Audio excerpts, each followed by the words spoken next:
롯이 아브람을 떠난 후에 여호와께서 아브람에게 이르시되 너는 눈을 들어 너 있는 곳에서 동서남북을 바라보라. 보이는 땅을 내가 너와 네 자손에게 주리니 영원히 이르리라. 내가 네 자손으로 땅의 티끌 같게 하리니 사람이 땅의 티끌을 능히 셀 수 있을진데 네 자손도 세리라. 너는 일어나 그 땅을 종과 횡으로 행하여 보라.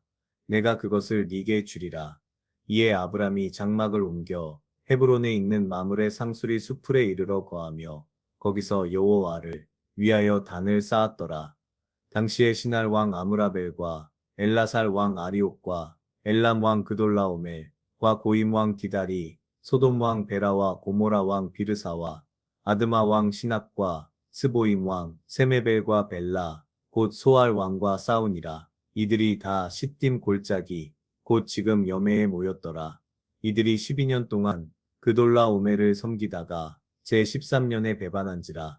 제14년에 그돌라오멜과 그와 동맹한 왕들이 나와서 아스트롯 가르나임에서 르바 족속을, 함에서 수스 족속을, 사웨 기라다임에서 엠 족속을 치고 호리 족속을 그 산 세일에서 쳐서 광야 근방 엘바란까지 이르렀으며 그들이 돌이켜 엠미스바 곧 가데스에 이르러 아말렉 족속의 온 땅과 하사손 다말에 사는 아모리 족속을 친지라. 소돔 왕과 고모라 왕과 아드마 왕과 스보임 왕과 벨라 곧 소알 왕이 나와서 시딤 골짜기에서 그들과 접전하였으니 곧 그 다섯 왕이 엘람 왕 그돌라오멜과 고임 왕 디달과 신할 왕 아므라벨과 엘라살 왕 아리옥니 왕과 교전하였더라. 시딤 골짜기에는 역청 구덩이가 많은지라. 소돔 왕과 고모라 왕이 달아날 때에 군사가 거기 빠지고 그 나머지는 산으로 도망하면 이 왕이 소돔과 고모라의 모든 재물과 양식을 빼앗아가고 소돔에 거하는 아브람의 조카 롯도 사로잡고 그 재물까지 노략하여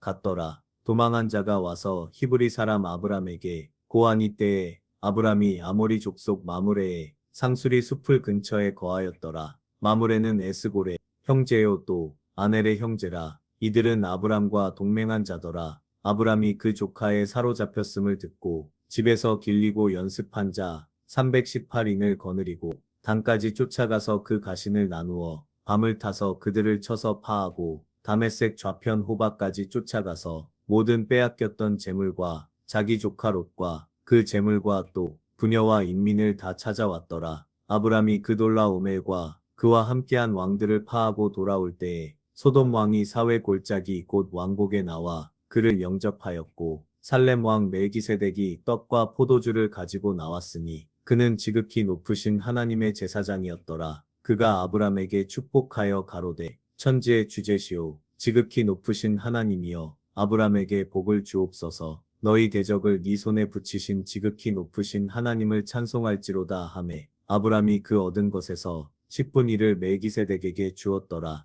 아브라함은 하나님께서 약속하신 땅을 바라보며 눈을 들어 동쪽과 서쪽, 남쪽과 북쪽을 살폈습니다. 그 눈에 비친 광활한 땅은 단순히 물리적인 영역을 넘어 하나님께서 우리에게 주시는 무한한 은혜와 미래의 가능성을 상징합니다. 창조 주님께서 처음 땅을 만들고 인간에게 안식처를 주셨듯이 이 약속은 우리 각 사람에게도 새로운 시작과 소망을 의미합니다. 우리가 일상 속에서 마주하는 선택의 갈림길마다 그 약속을 기억하고 믿음의 눈으로 바라보면 세상의 변화에 흔들리지 않고 굳건히 서게 됩니다. 재미있는 것은 조카 롯과 헤어지고 난 후에 제단을 쌓고 예배를 드렸다는 것입니다. 생각해보면 아마도 꽤나 좀 아쉬웠을 수 있습니다. 이후에 나오듯이 아직 부족 국가의 수준이긴 하나 전쟁과 침략 그리고 노략질이 횡행하던 시절이었습니다. 조카 롯과의 이별은 단순히 한 명의 조카와 헤어진 것이 아닙니다. 당시 기준으로는 재력을 포함한 무력을 반으로 나누고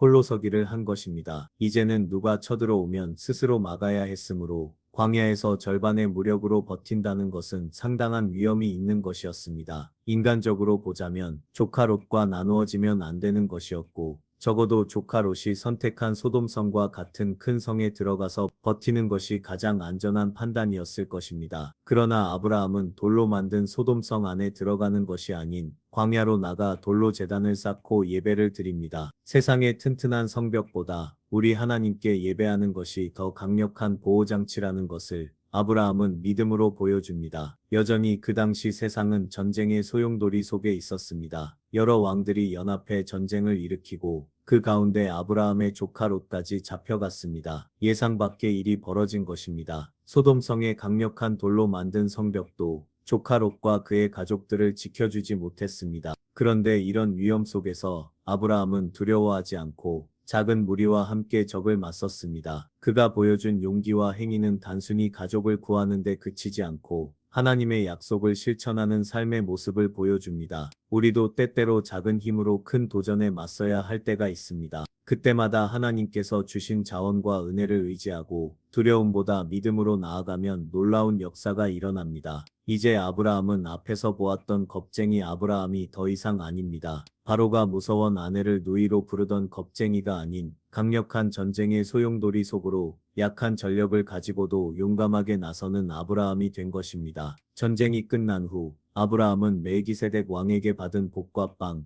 포도주를 나누었습니다. 그리고 얻은 전리품의 10분의 1을 주었습니다. 여기에는 물질적인 나눔을 넘어 하나님께 받은 모든 것을 감사와 경배로 나누는 마음이 담겨 있습니다. 우리 삶에서도 매일의 일과 인간관계, 물질적 풍요 속에 감사와 나눔을 잊지 않는다면 그 은혜는 우리 안에서 더욱 풍성히 자라날 것입니다. 하나님이 주신 모든 것이 결국 우리를 통해 또 다른 사람에게 흐르게 될 때 우리는 창조의 목적을 실현하는 공동체의 일원이 될 것입니다. 승리 뒤에 승리의 기쁨과 성취의 긴장감에 취해 있을 법한 시기에 아브라함은 자신이 이룬 것이 아닌 하나님께서 함께 하심을 알고 있었던 것입니다. 자신의 승리가 아니라 하나님의 승리임을 알고 있던 아브라함이 이 하나님의 승리를 이해하고 이 승리의 공로는 하나님께 돌릴 줄 아는 멜기세덱과 기쁨을 나눈 것은 어쩌면 당연한 일일 것입니다. 소돔 왕도 같이 나와서 아브라함을 영접했지만 그는 자신의 패배를 되갚아준 아브라함을 영접하러 나온 것이었을 것입니다. 이는 정치적인 목적과 현실적인 이익을 염두에 두고 나온 것이었습니다. 하지만 멜기세덱은 떡과 포도주로 아브라함의 승리보다 하나님의 승리를 우선 감사하고 영광 돌리는 모습을 보입니다. 아마도 아브라함은 이 모습에 기쁨을 나눈 것이었을 것입니다. 소돔 왕과 멜기세덱은 같은 자리에 어쩌면 비슷한 목적으로 아브라함을 맞이했지만 그 마음은 완전 다른 것이었고 그래서 아브라함은 기쁨으로 자신이 얻은 것의 10분의 1을 나눈 것일 것입니다. 살면서 이렇게 진정한 기쁨을 나눌 수 있는 기회는 많지 않은 것 같습니다. 하지만 그 순간에 자신의 것을 나눌 줄 아는 것 또한 믿음의 한 일면이라는 생각이 듭니다. 다 같이 기도하시겠습니다. 하나님 아버지, 오늘도 우리에게 주신 땅과 은혜를 바라보게 하시고 그 약속을 믿음으로 붙들게 하옵소서. 세상의 갈등과 어려움 가운데서도 두려워하지 않고 주님의 능력으로 용기 있게 나아가게 하시고